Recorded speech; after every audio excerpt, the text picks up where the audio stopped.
He was right.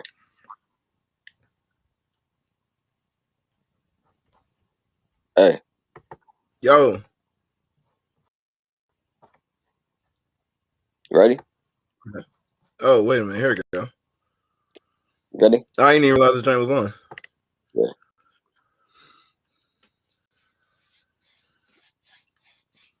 But that about being there. All right. Well, I guess we need to do the usual.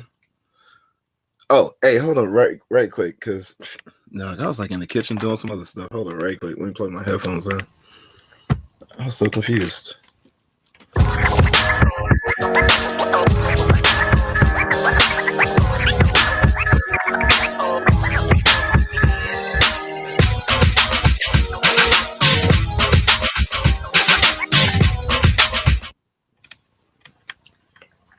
Hold on, whole nother tab. All right, here we go.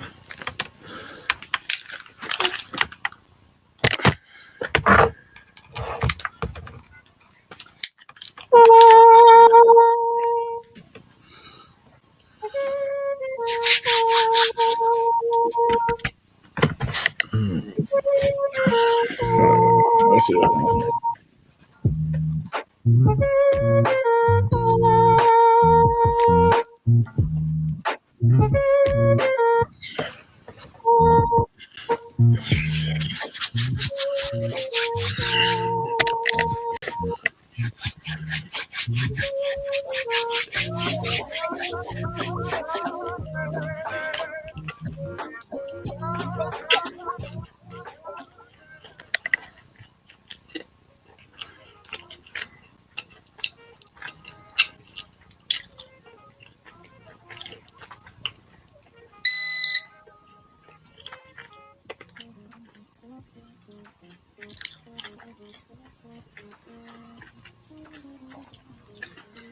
Is it good? Yeah, it's saving my life right now.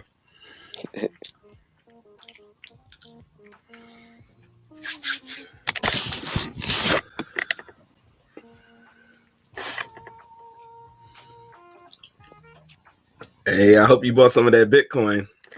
I'm sorry, that's a separate conversation. You side conversation. Yeah, Yeah. nah. I should have transferred my stuff over. You know, in all honesty, I like the position I'm in, and you owe me. So there we go. Yeah, all right. Yeah, joint back up over 45. That's all I'm gonna say. Yeah, you owe me, and I might slide you a percentage. I will come collect. Is that how we know? Yeah.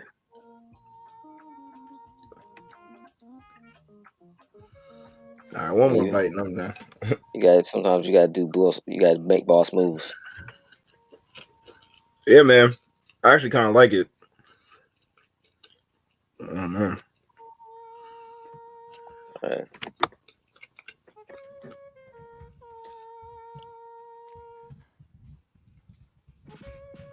Um,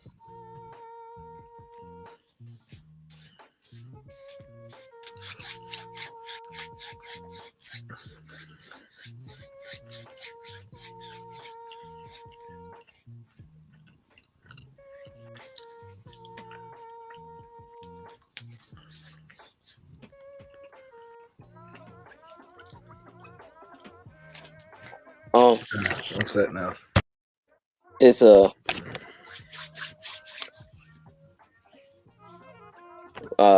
just to let everyone know too.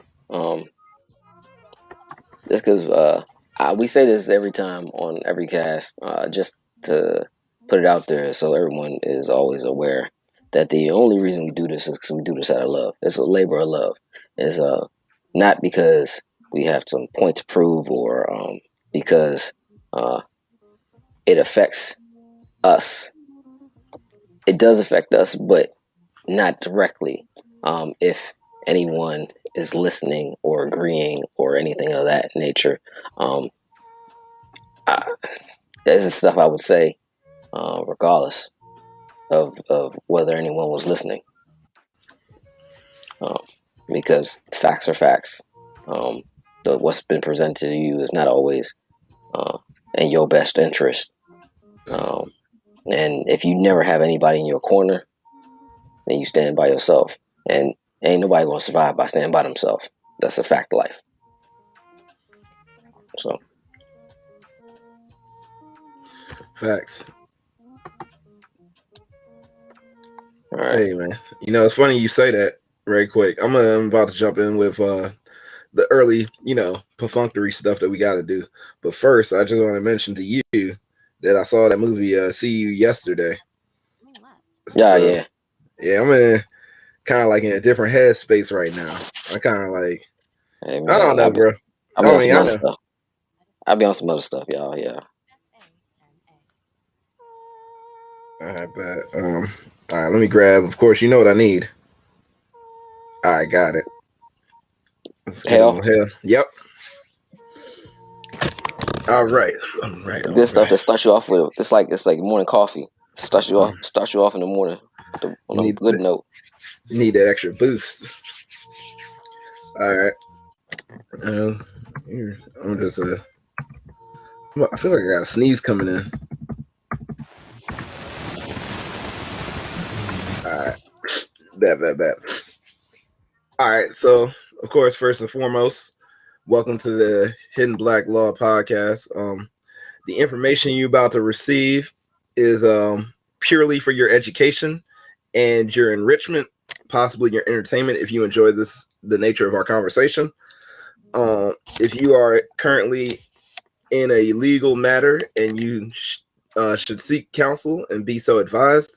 Otherwise, like Google likes to say, the words you're going to hear are their words. They're not his words. They're not my words. This is all able for you to be referenced. It's all out here. It's just knowledge and information. But all right, I guess I should just drop straight in with the Hale versus Henkel right quick. Yeah. All right, bet. Hale versus Henkel was decided by the United States Supreme Court in 1906.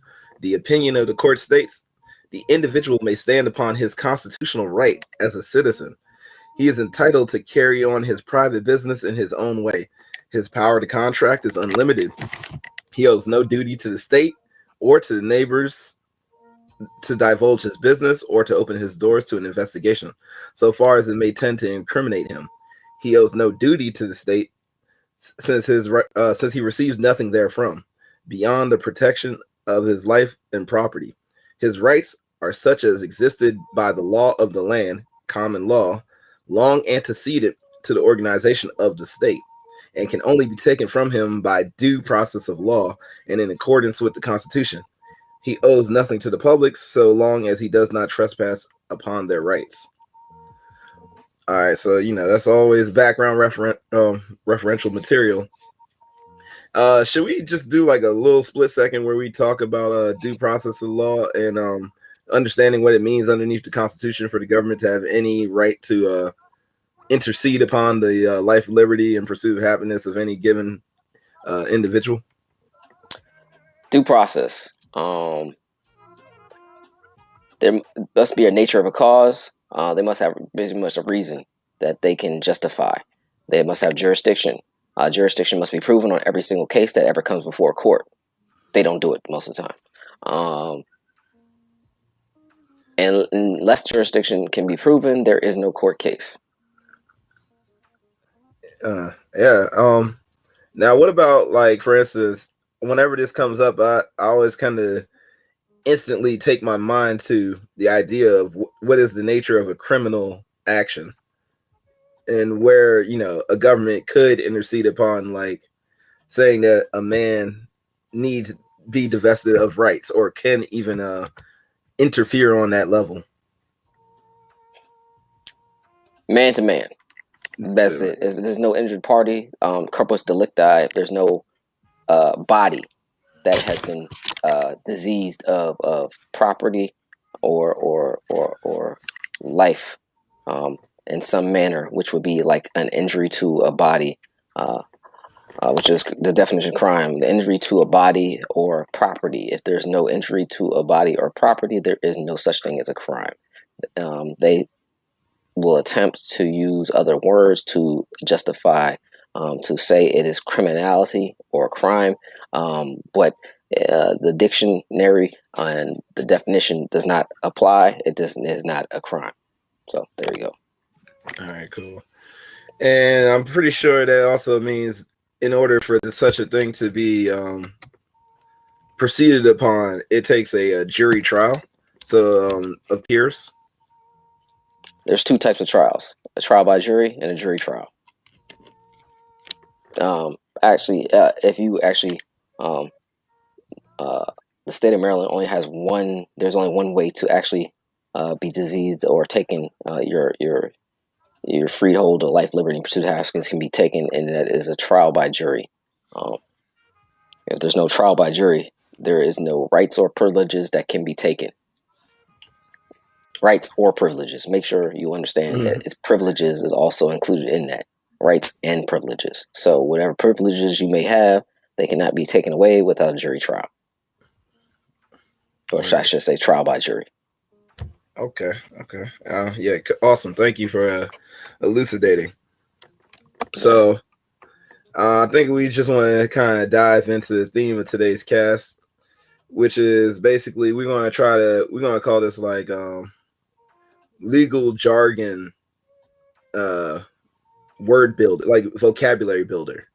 We just want to cover the premise of most legal jargon you're going to run into and understand what's being discussed when you happen to be in that arena. So today we managed to highlight two sections of the U.S. Title 18, and they're just really strong definitions of things that you interact with but may not understand precisely what they mean. So I guess here, so I'll start by reading off U.S. Title 18, Part 1, Chapter 2, Subsection 31.6. I think I'll type in that in the public chat for y'all to follow. But here's that actual the wordage of there. So it says motor vehicle.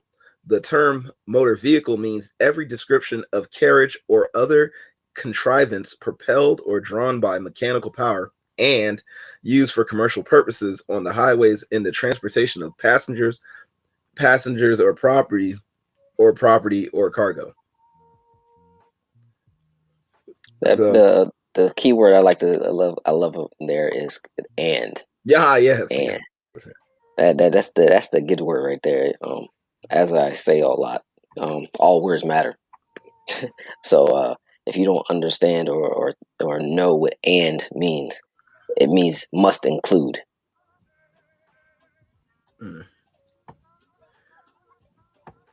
So and as an inclusive word, it means it has to include also when you're saying. If it does not include this also, then it is not that. Yeah, exactly. All parts factor in, otherwise it is not in existence. Yeah, because some idiot will read that and say, well, it's a carriage. See, it's a propelled. It's mechanical power. It's got all those things. But is it also being used for commercial purposes? When you're on your way, for instance, let's do it. If you're on your way to work, are you in the pursuit of a commercial purpose? Now, you haven't even clocked in. That's not even commercial. That's just travel. They're not paying you to be there. Or they're not paying you to be on the road on your way there. I mean, some jobs do that, but it wouldn't even matter, honestly, because that's not commercial. In nature, you're not transporting passengers or property. You are, at that point, you're kind of like the company property if you want to go that far. But at any rate, all right, so that was just a little elucidation. All right, so let's go on to U.S. Title 18, Part 1, Chapter 2, Subsection 31.10. And this goes into further elucidation when it describes, it says used for commercial purposes. So this is literally the description of the term or the phrase used for commercial purposes, which means the carriage or persons or property for any fare, fee, rate, charge, or other consideration, very important word, or directly or indirectly in connection with any business or other undertaking intended for profit. I mean, I don't know how much more literal and definitive you got to get. Obviously, a lot. That's scary, man.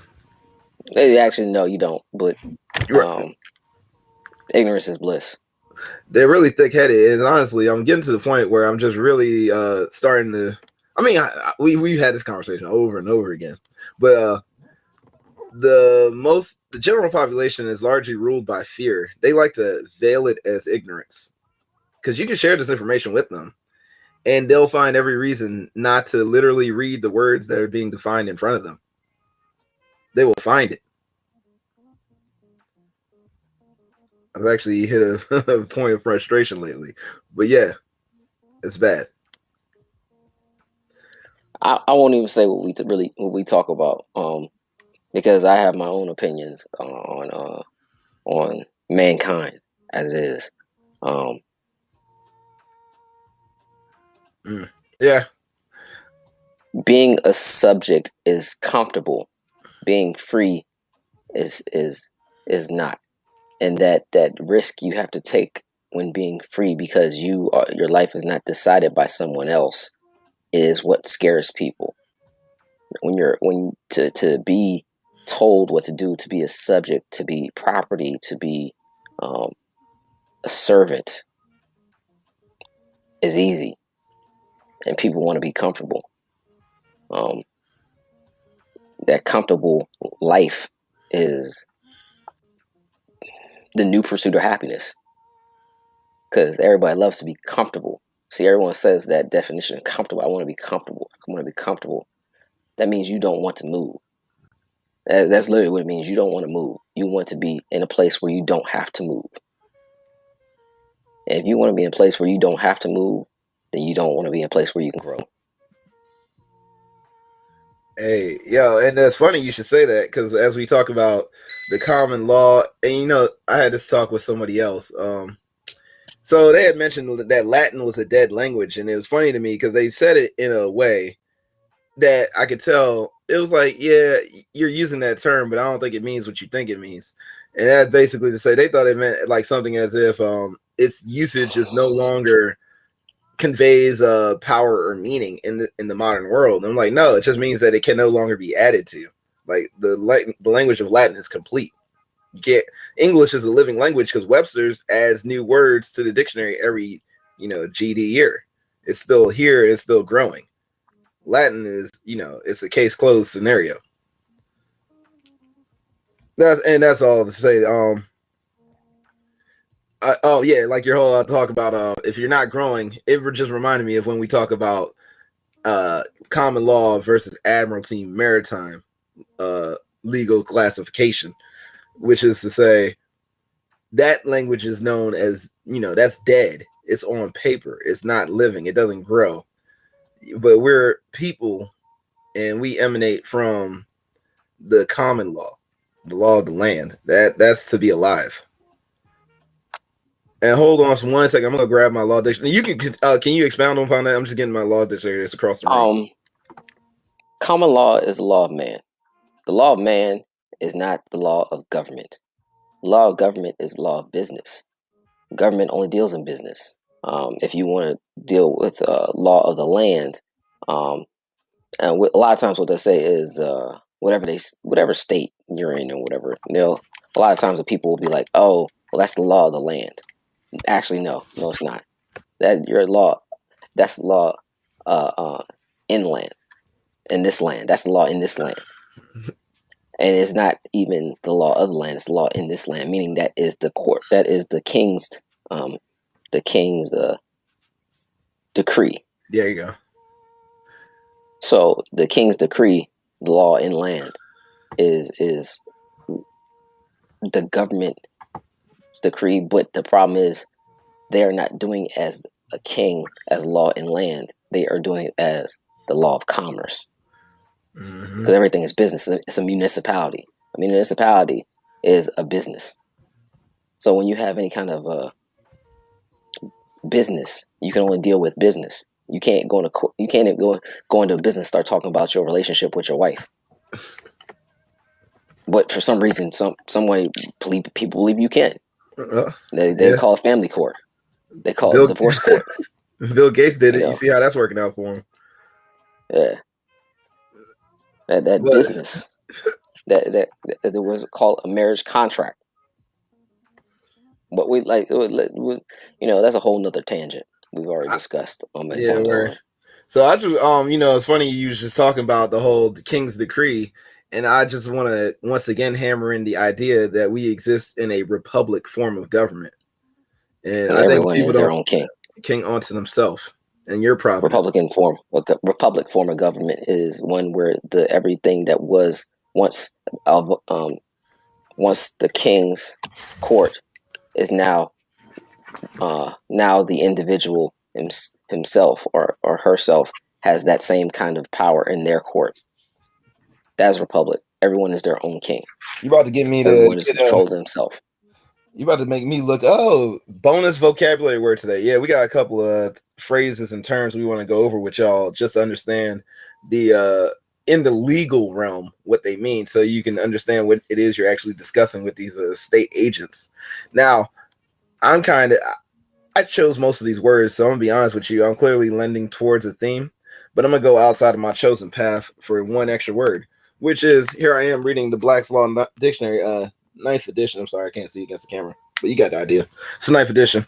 So here it is: republic, noun, a system of government in which the people hold sovereign power and elect representatives who exercise that power. It contrasts on the one hand with a pure democracy in which the people or community as an organized whole wield the sovereign power of government, and on the other with the rule of one person, such as a king or dictator, or of an elite group such as an oligarchy, aristocracy, or a junta. Even better. Let's get one more thing. They got a further cite.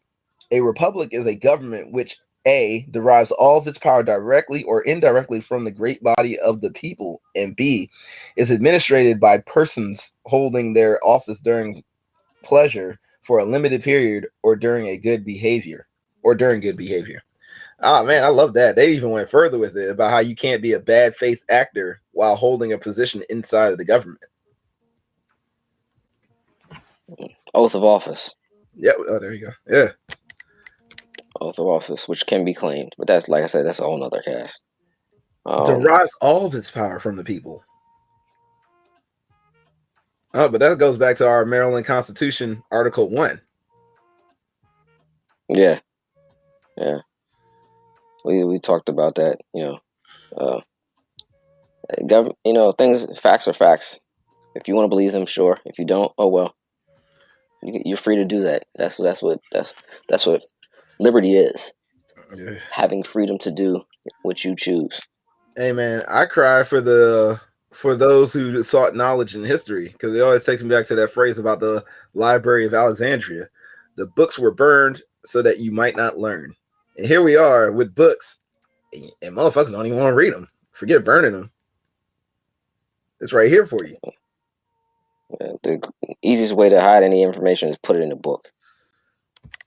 That's what Senate does. That's what Congress does. They write it down in HR bills. And then they're like, I didn't know why they did that. You didn't read. Oh, they allocated a new budget? Why is that a 20,000 page document? I mean, that's for you to figure out. Because they didn't read it. They'll tell you that on the congressional floor they didn't read it. No, their aides read it. They've never. Maybe. I would say something factual. 99.9% of politicians have never read any kind of document within that has been placed in front of them. They might have skimmed over it at most, but they have never read it in full length. They are just told what it says. So they're pretty much in the same boat everyone else is. They don't know what's in it at all. They've just been told. Hey, I can count at least on one hand the number of times I've seen politicians feeling betrayed by the legislation they help introduce, because then somebody comes and attacks them about some sub principle they didn't know they signed on to. It happens all the time, like as you just said, obviously. Yeah.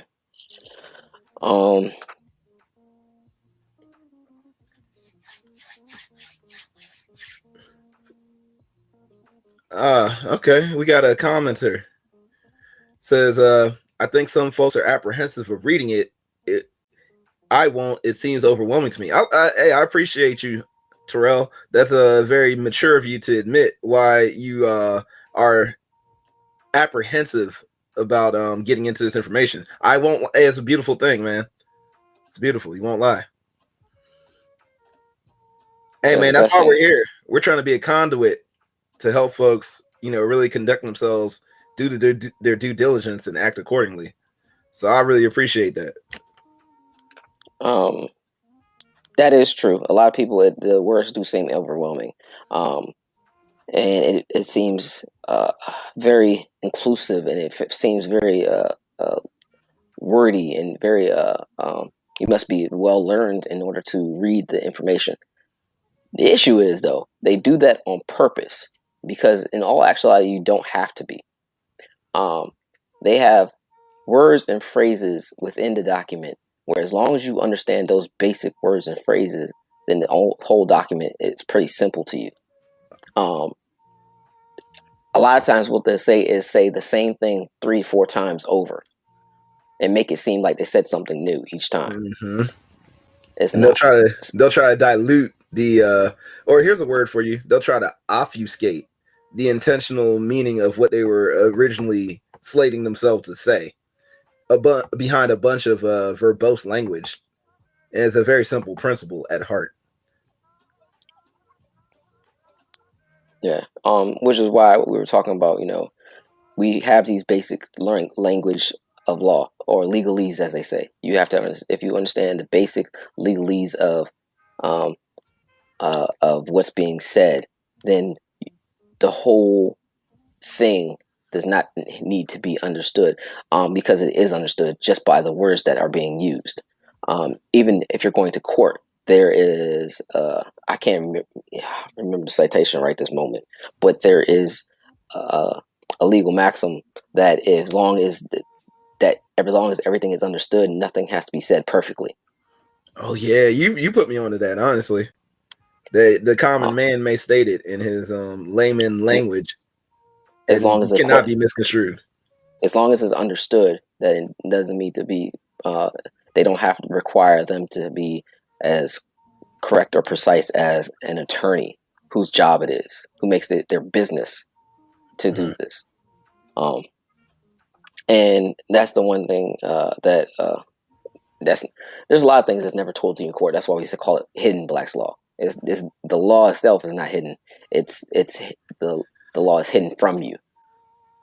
Um, if if we even go into terms that we are trying to use today, um, the words themselves are not hidden from you. It's just that they don't let you know that they exist. And they don't let you know what the meaning of the words exist. Like we said, vehicle. Mm-hmm. They will never let you know that is what motor vehicle is. A motor vehicle is a business using your Tool. automobile or your carriage or conveyance. None of those mean vehicle. Uh, for business. That is the definition of vehicle. It has to be used for business. If it is not being used for business, well then it is not a vehicle. But unless you know that it's not being used for business, unless you know it's not being used for business, then how are you supposed to get around it? Now, if you're yeah, exactly. If you're ignorant of that fact, how could you dare advocate for your right? Matter of fact, really quick, I just got to touch on this. I was telling a friend literally the themes of today's cast. Ironically enough, I wonder if they're watching it, but here it is. So I made the statement and I actually had to screenshot it myself because I think this kind of helps any lay person who's checking in on what we're discussing kind of approach where we're going with all this. And here's just a totally factual statement. Phil, please work with us to understand this. Your rights are God-given. The Constitution for the United States of America delineates the government's understanding of such. If you cannot articulate that, you are under their jurisdiction. Juris meaning correct or proper, diction meaning speech, meaning they're allowed to speak for you because you're not under your own authority. They don't give you rights. They never have. Yeah. A common misconception: the Constitution it gives you rights. You have rights underneath the Constitution. Your rights are not given by the Constitution. Actually, the Constitution literally is just a document to uphold all the rights that are already there before we ever decided to make a government. That's literally what it is. your constitutional. They say constitutional rights. They are not your constitutional rights. They are your God-given rights that are upheld by the Constitution. And when you phrase it in a manner that is, I guess, devious, and if you want to be honest about it, it's done in a devious way and dishonorable way. I was gonna go with On malicious. purpose. And same thing, the malicious too, done it on purpose to keep you relegated to the position of servitude, property, subject, or a slave, which is definition of citizen. All those are definition of citizen. So if you are always relegated to that position, then you are never in charge. You are never the business owner. You are just the employee, and can never be anything more. That's heavy to digest, but yes. If let's go to transportation. This is one of the words we were going to put into lexicon for everyone. It's transportation. Go ahead. All right, bet. All right. So give me 1 second. I should have turned there first, but I'm pretty good with this page flip and stuff. Yeah, I'll let you rock. Transparency, right. So yeah, I'm right around here. Hold up. Found it. You ready? Mm-hmm. All right, here we go. Transportation. Noun. The movement of goods or persons from one place to another by a carrier.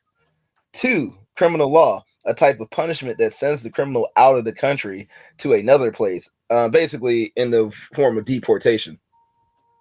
So as a guy who knows a courier personally, I think they can understand that idea that literally to be in the act of transportation is to basically what they described when they described it as the description of a motor vehicle, as we discussed earlier in Title 18. And they use the word in there. Yeah, and the what main point you need to come across and need to be looked at and taken in is transportation is a carrier. So when you're a carrier, then you're working. Mm-hmm. It is called Department of Transportation, and they have Department of Motor Vehicles. Department of Motor Vehicles is under Department of Transportation. If it is under Department of Transportation, what is it? Well, it sounds like it's a maritime admiralty commercial endeavor, as far as I can tell. But so it seems as though perhaps the state is involved in some sort of false presumption of law, where they assume that you're employed under them as some sort of courier. Yes and no. It's not a false presumption because you never said it wasn't. I mean, well, you know my deal. Yes, you're right. You've never asserted that you are not a carrier. You've always asserted that you are. Yeah, you go to them and their institutions to basically raise your hand and acknowledge yourself as such. So when they take you into the courtroom, they're allowed that presumption. Oh, didn't your car have state plates on it? We assumed you were a driver. I love doing that to people. I'd be like, yo, what does a race car driver do? And they'll tell me. I'm like, what does a truck driver do? And they'll tell me. I'll just go over various drivers. And I'll be like, man, it sounds like a driver is some type of occupation. I watched a friend almost blow his brain up over this the other day. That's another word, driver. Oh, nice. Driver. Oh, you got it. Yeah. Talk about it. Driver is a commercial term. These are all commercial terms that, unless you know that they are commercial in their intent, then you think that they are meant for everyone.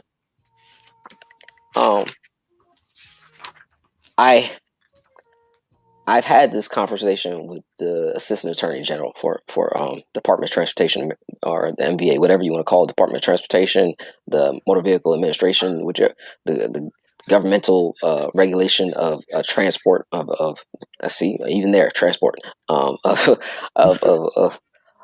transport. And I've had this conversation with them, and we are in agreement that ignorance does not help people, but ignorance is how business is done. So Capitalism. I'll just leave it at that. I'm not going to go into any further. I don't want to get him in trouble. All right, so let's go ahead. Yeah, you don't want to start naming names and stuff. Let's just go over the definition of driver. This is kind of like a lightning round. What have we learned today? A driver, a person who steers and propels a vehicle. Look at how like they leave the obfuscation there for you. If you don't know what a vehicle is, you're totally in the dark. But we've already had this conversation, right? Yeah. We've already had this conversation. Vehicle. All right. So if you don't know what words within the text are saying to you, then you have no idea of what's being said. And it's funny how it's a long game reroute. It's a long game reroute. If you come back to court and they say, "Are you such and such?" Well, I can't be a name if you want to be honest. So I can't be. I'm a man. I can use that name. I use many names. I have a bunch of what they call nicknames. I use those too. My favorite. If somebody asks me, are you just for John Doe? For just for the purposes of this, if somebody says, are you Jason? I'll be like, yeah, I'm Jason. I'm also everyone else. I'm also Smoke. I'm also track star. I'm also champion. It just depends on who you're talking to. So when you say, are you such and such, I am not that. I go by it. There you go. That's the one. I go by that, but that's not me. I can't be. There's no time and there's no time and place you can ever be a written down that's statement. Dead text. Yeah, you're dead. That's dead text. You're a living being. There's only two things I'm gonna refer to myself as. Oh well, three things: a man, a member of the classification of people, and if you want to get biblical about it, I will acknowledge myself as a soul, as a living soul. Those are the three things. Nothing else. I mean, human, I guess. Sure. Yeah, I always go by, I'm just man. I'm just a man. That's all. If you're looking for something else, I don't know what to tell you. I don't know why people can't really internalize this. Like, yeah, just say you go by it. It's not your name. See, at that point, that's them trying to own you by the paper you signed. Because what that is, they're talking about the account that you're holding with the government. That's putting you in contract or joinder with them. Yeah. Like I said, wording, everything matters. All words matter. Hey, that's one. We can get into traffic. Yep. All these things circle back around. All these words circle back around to an explanation of what everything means and what everything is being, what all stuff is being said actually has its weight in. We were talking, Plain Sight I was talking the other day about how everything that happens in life or reality around you is because of the power that you have, because the energy that you give off is what makes everything real or not real. Cause all the things that matter, to just get into a more physics, if you want to get into more physics and stuff like that, everything that is made up of matter and non-matter is the same exact thing. It's just the amount, right? So the amount that's put into it, the amount of energy is put into it, is what it constitutes whether it's going to be a solid or not seen at all. Yeah, or gas or a liquid. Yep. Yeah. So, whatever state. So the power that you have, which is within you, because no name is given any power unless you agree. It has to have someone to give it power, right? Mm-hmm. And when you sign anything, you give it power. It didn't have any power before you. Like when you go get a loan, you can't. There is no loan if you don't give it power. If you don't say, I am signing off on this loan, right? Which is not a loan at all. So we're not even going to get into. That's a whole nother issue. But yeah, that's for another cast. That's for another cast. Unless you actually give it power, it's not there. Because nobody has money waiting on you. So when you show up, it was like, I was waiting for you to show up. Here you go. I already know what you're thinking. I already know the amount you need. Don't even worry about it. Here you go. It never has any power unless you give it to it. Right? It's the same thing in any court case or any trial or anything that you do in life. Nothing has any power unless you give the power to it. Hey, yo, you ready? All right, You just hit my bonus word. Oh no, well it ended up on there. Endorsement, which I find funny because I hadn't actually looked it up last night, but now that I do, apparently what you have to do is look up a word INDORSEE, endorsee. And what you'll find is an endorsee is a person to whom a negotiable instrument is transferred by endorsement. Endorsement. This is actually new to me. Or okay, and let's take it back to the actual word endorse, which is the I version of it. Give power. Yeah. Basically, to sign a negotiable instrument on the back, either to accept responsibility for paying an obligation memorialized by the instrument, or to make the instrument payable to someone other than the payee.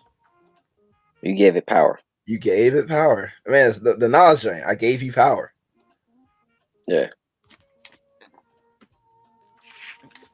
Nothing energizes itself in this material world without human energy to conduct it into this three-dimensional realm. There is no government without you giving it power. There is no monetary system without you giving it power, which is why they hate crypto and digital currency right now, because it takes them out of the game. You're giving power to something else that they don't control. Mm-hmm. Nothing happens without power, and all the power is coming from the human body, or I should say the electricity, the energy, the discharges that your mind gives off. Yeah, your physical interaction in this real world. The way your voice vibrates the air creates the power of your words. The movement of your body creates the power of the wind swirling around you. It doesn't happen unless you interact. Exactly. Oh, so here, perfect timing for the word traffic, which is great. I didn't know. I mean, I knew, but here it is in such a way that you should know.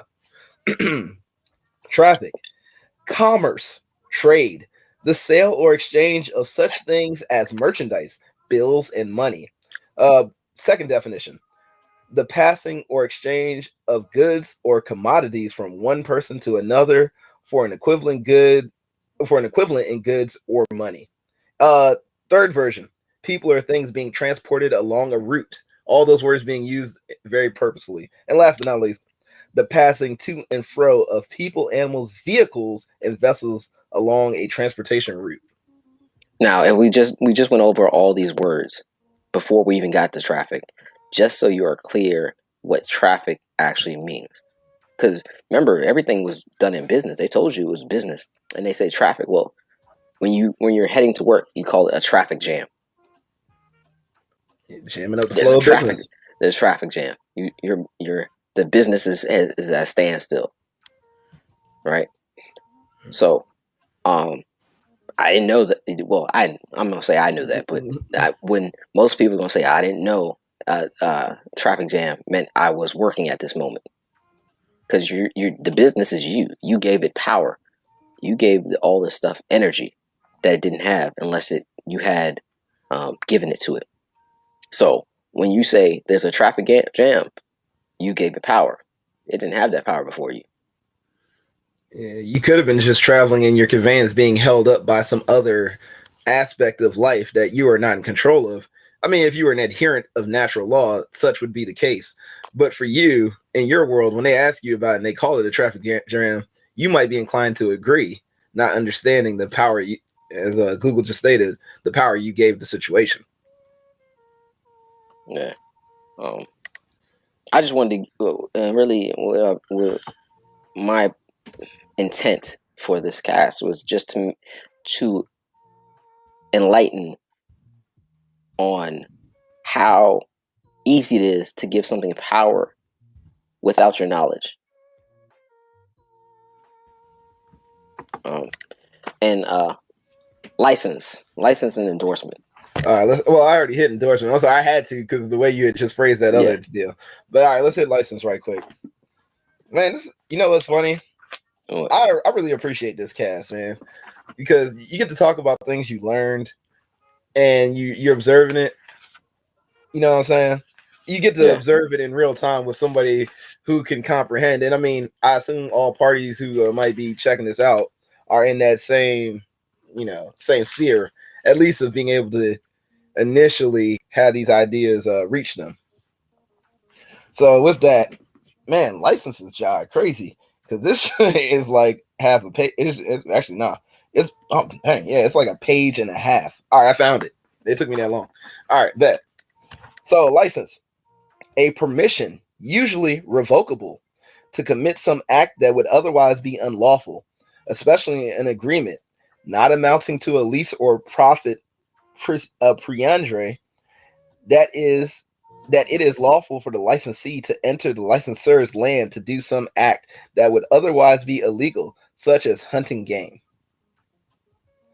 Here, let me give you one other addendum they got here. It comes from the George Constuck 11th edition commentaries on American law. And that is, a license is an authority to do a particular act or a series of acts upon another's land without possessing any estate therein. It is founded in the personal confidence and it is not assignable, nor within the statute of frauds. So we can get let's look at those. Just the first part I want to look at. I don't know what part you want to look at, but yeah, go for it. The first part I want to look at, it says in someone else's land, right? It's the permission to do something in someone else's land. I didn't know someone else owned this land. I could have swore that this was the people's land. Oh, can I do it? There's a song. Go ahead. This land is your land. This land is my land. This land was made for you and me. I don't write the lyrics. I like the music. I listen to it for the beat. All right. Anyway. Yeah. So, to provide a license to use your own property and land is kind of contradictory. Because if you're saying I am not in possession of this land, well, who is? Yeah. Well, they can't. The first thing I'll tell you, well, this is the government's land. Or the government, the people's land. They'll even say that it's the people's land. Well, that's me. And both of those are me. Yeah. Both of those are me. If you're saying it's the government land, well, that's mine. I own the government. Well, if you're saying it's the people's land, well, then I'm the people. So how can yeah. All right. Thanks for agreeing to what I've been stated. Funny enough, because I think I would enjoy the courtroom encounter where someone tries to use that statement and to try to claim that you were licensed and you are actually insightful enough to go ahead and challenge them on the idea of ownership of the land. Because then I'm like, is that the government and trying to assert itself into a position of sovereignty? I'm wondering. I just wanted to see how a judge would react to the moment you stated as such. Well, we already know if we're going to talk about go from Maryland. Maryland's already said, the people are sovereign, not the government.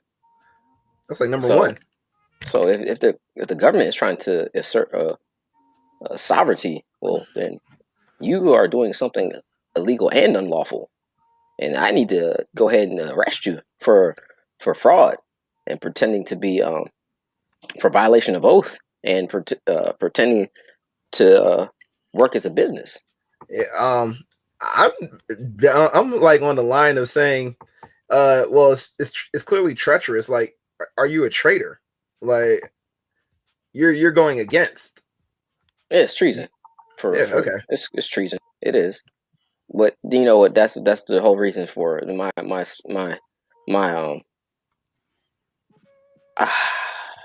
I'll just say it like this: the documents I'm working on right now, the motions I'm writing up, But that's all, motions and bringing stuff to light in international realm helps out a lot when you're doing things nationally. I'll say it like that because one government does not hold more weight than another, especially when you're talking about internationally.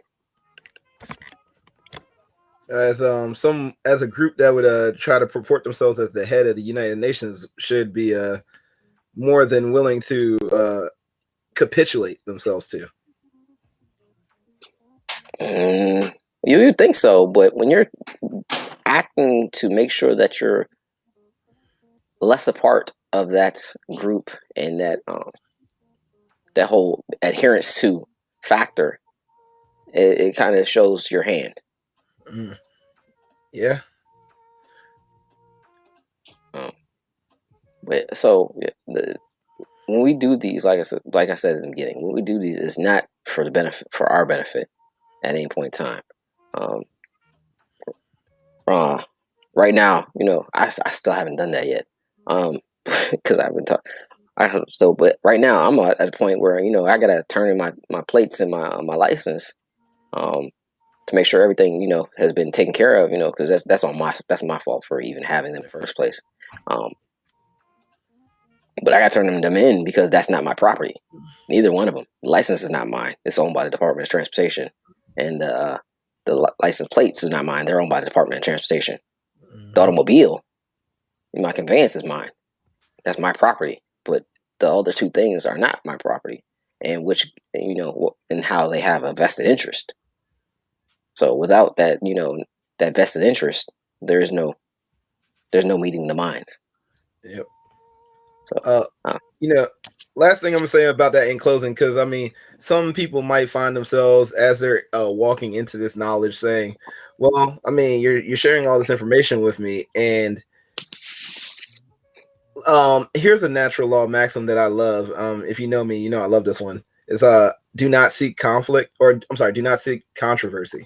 So when it comes to dealing with the government, oftentimes what's happening is they're intending for you to be capitulating into what they're saying. Now, sometimes you may want to seek peace, but be able to move about as you please. And for that, we've had conversations and casts about this. Feel free to look through. But you want to get into the idea of being able to sign documents and noting that you were under duress, threat, duress, and coercion. And because if you're going to be forced to, if you want to take that route and end up dealing with these people in any capacity, you want to always acknowledge that clearly, it's funny enough, it's the same way your taxes and your money work. They already admit that your dollar is backed by the gun. The rules that they try to place on you are backed by the gun. That's you're under threat just for being pretty much here, honestly, because the government is oftentimes hostile and they feign ignorance of this knowledge that we're sharing with you, but we're reading out of their law books as we speak. What we always keep saying, it's not what we said, it's not what he said. It's literally what, as you can read in the books. Take a look, it's in a book. I am your conduit.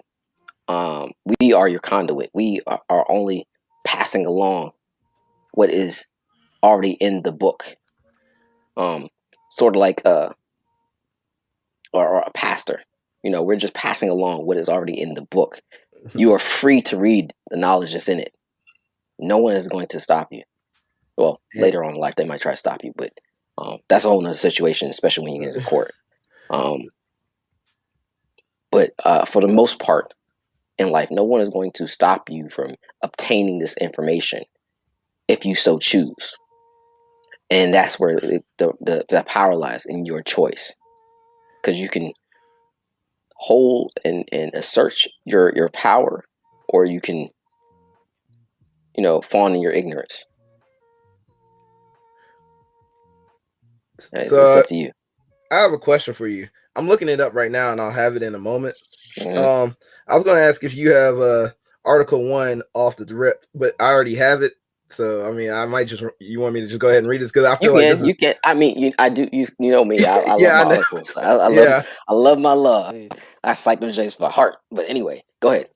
All right. So check out, and you got to understand as I read this, almost every state constitution in the entire United States is just about identical.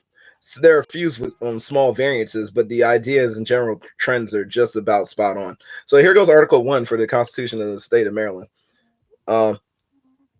that all government of right originates from the people, is founded in compact only. We already talked about it. Compact means contract, agreement, and instituted solely for the good of the whole.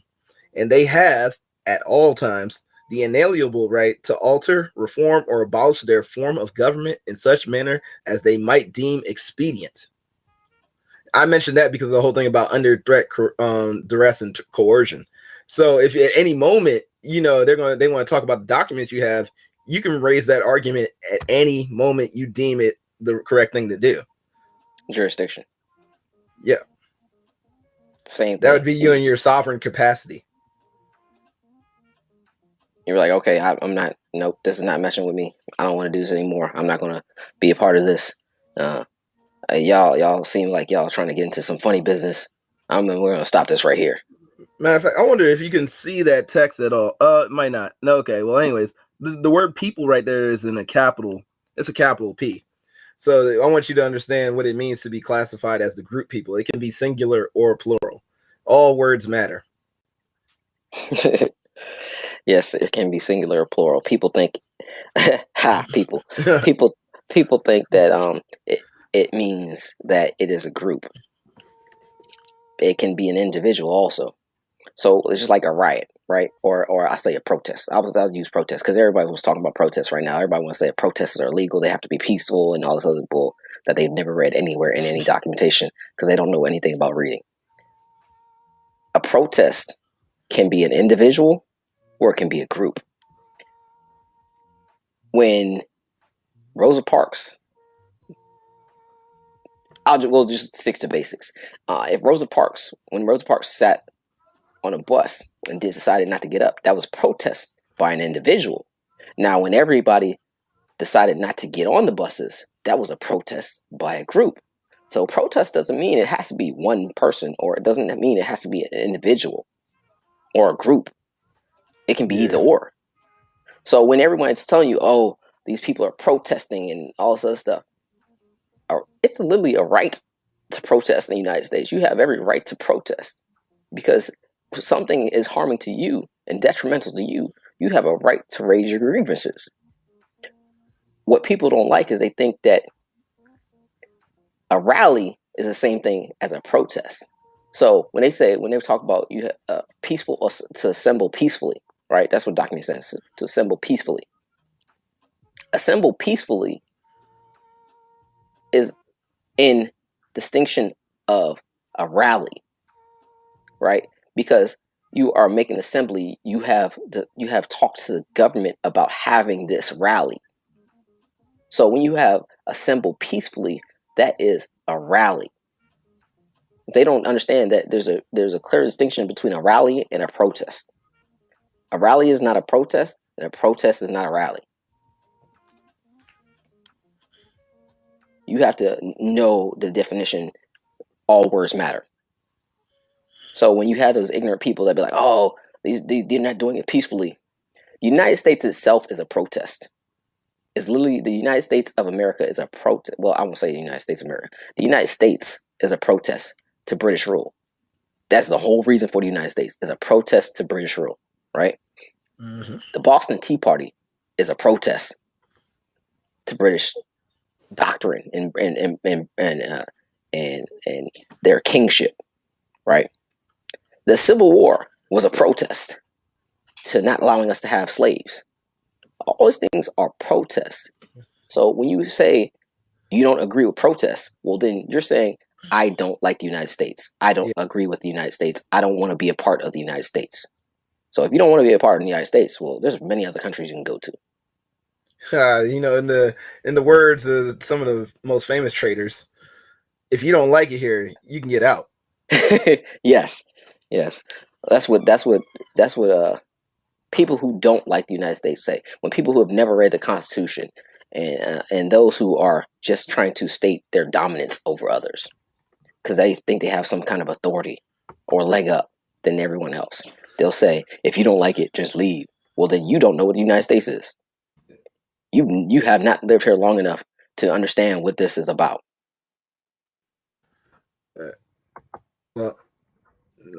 So That's just where I wanted to make sure you understand. Like we hold here.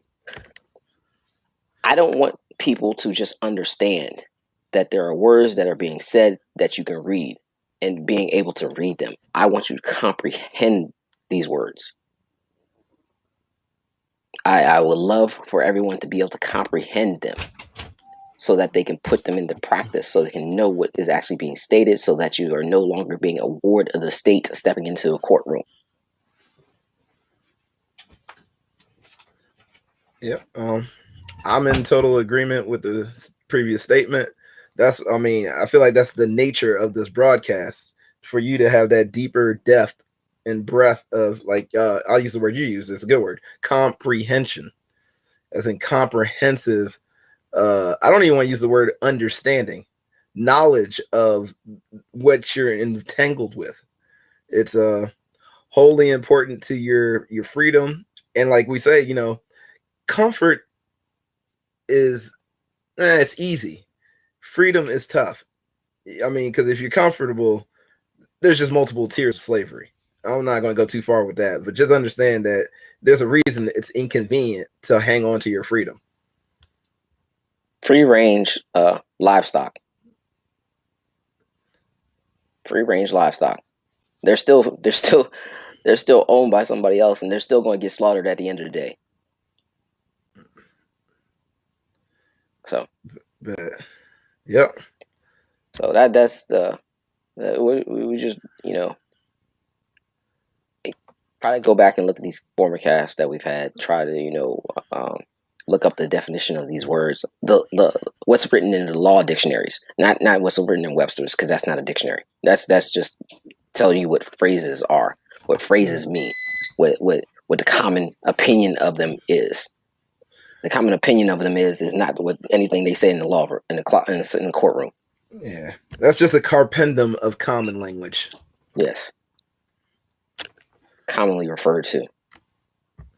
So as they say, the commoner's words. I gotta say though, I appreciate it. It looks like we had a couple extra listeners today and viewers, so I appreciate the momentum. I say, hey, if you enjoyed this information, please like our page on Facebook and other social media mediums. Go ahead and share this cast for people you may not even know. They might not even know that this information interests them. They might not know. They might not even know this information is available. There you have it. Exactly. So really important as we spread this message, because like we say, it's a labor of love. We're not doing this for any other. We don't get no gain from this. Our gain is sharing knowledge with people who may want it, who may benefit from it. My hey, as it says right here, I'm all about freedom.